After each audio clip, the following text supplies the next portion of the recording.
Hello friends and welcome to Sustainable Prepping, your home for fear-free emergency preparedness and a sustainable life. My name is Brecky and today we're going to be continuing this ongoing conversation around feminist homemaking with my cry to the universe, am I the only one?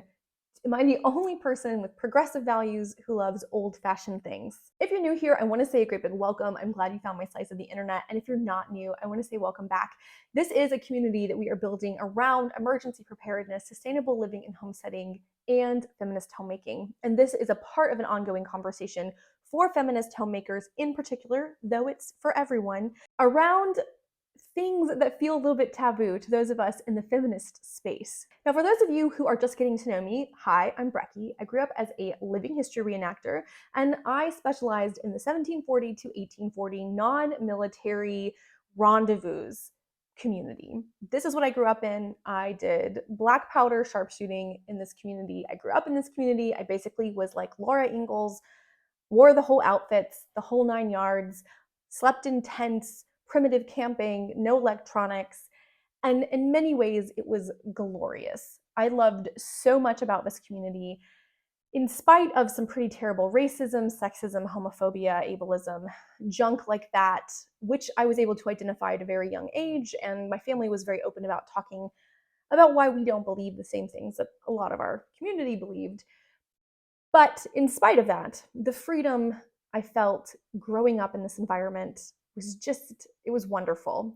And I felt something of a nostalgia and romanticism of dressing up and wearing the long skirts and wearing the costuming and wearing aprons and cooking over an open fire and just having this very romanticized, nostalgic understanding of the past. Now, I have a much more clear understanding of the past and can look at it with very non-romantic eyes. But growing up doing living history reenacting has made me love a lot of old-fashioned things. I like antiques and the idea of a wood stove. I love aprons and I used to wear a lot of long flowy skirts and kind of hippie garb, you might say, long before it was cool and bohemian to do so. I'm naturally a pretty modest dresser, not because of any religious conviction, but that's just sort of my personality. And I like soft things, even though I'm not very girly when we think about traditionally feminine things. I don't actually wear a ton of makeup most of the time. I don't wear lace. I don't wear, ruffles, but I do love old-fashioned things, quilts. And before farmhouse chic was cool, I loved the pottery with the single white blue line around it. I love anything that is blue and white ticking.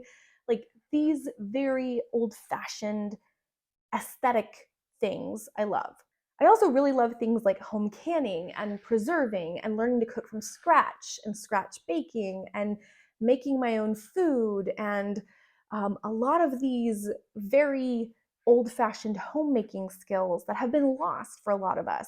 I think of the Anne of Green Gables series, the original, as one of my very favorite pieces of television, and I, love that sort of turn of the century, early 1900s, puffed sleeves and hats, and all of it, all of it I love. I love everything old-fashioned, except patriarchy and old-fashioned morals and conservatism and this idea that the past is somehow better than the present, because it isn't true.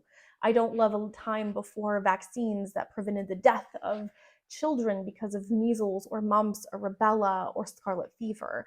I don't love a world in which people had to live in iron lungs from polio. I don't love a world in which people died from typhus and waterborne diseases that are easily curable and preventable. Like, I don't love any of that.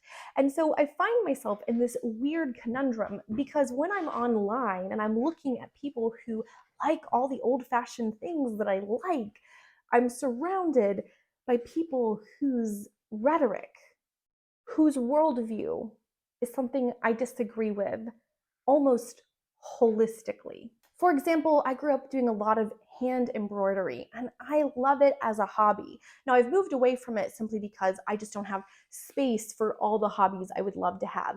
Hand embroidery, quilting, getting back into sewing. I have a sewing machine, but no space for it. Like, I love all of that stuff. And I think it's a fun hobby, a very traditionally feminine hobby.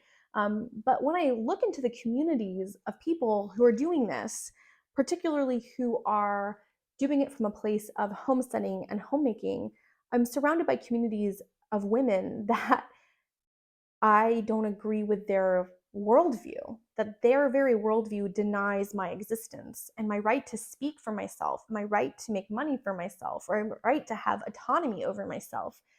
And I find this challenging because I want to be in relationship and in community with people who enjoy the same hobbies that I enjoy.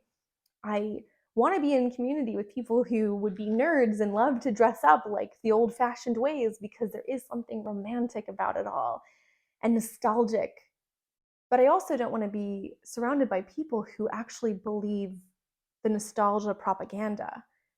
And most people seem to do that. So the question I have is, am I alone?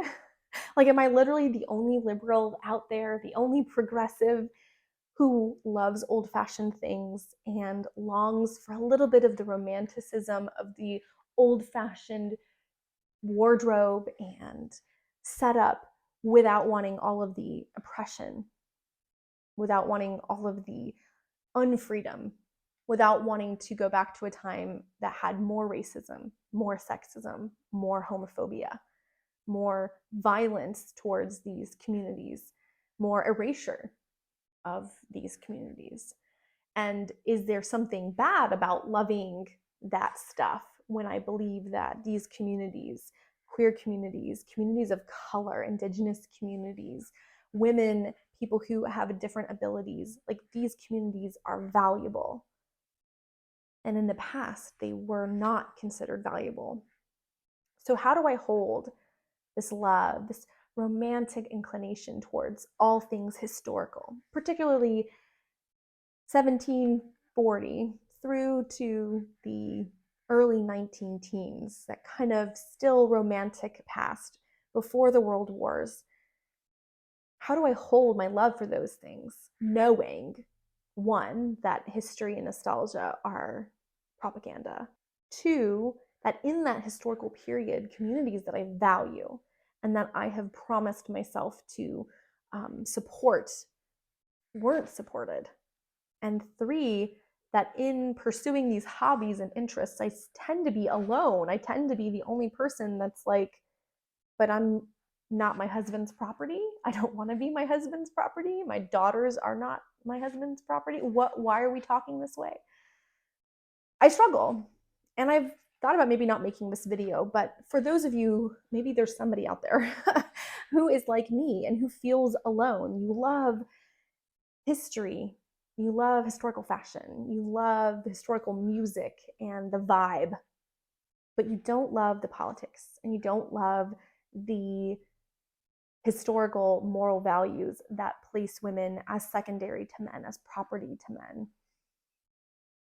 And you don't want to participate in what that by extension means. I would like to just say this video is for you.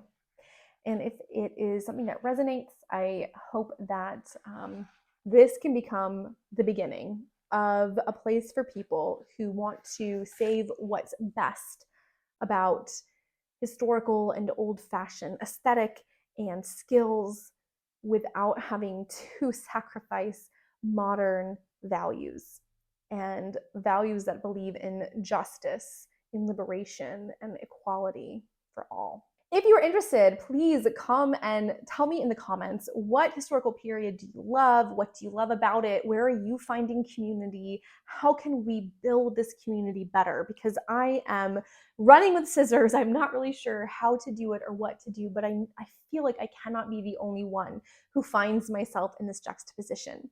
You can, of course, find me in my Facebook group, but also over on Instagram. I'd love to have more conversations with you there. Hope you guys are all doing well. We are here at the end of Vlogmas, and it has been a fun ride. And as always, until the next video, happy prepping.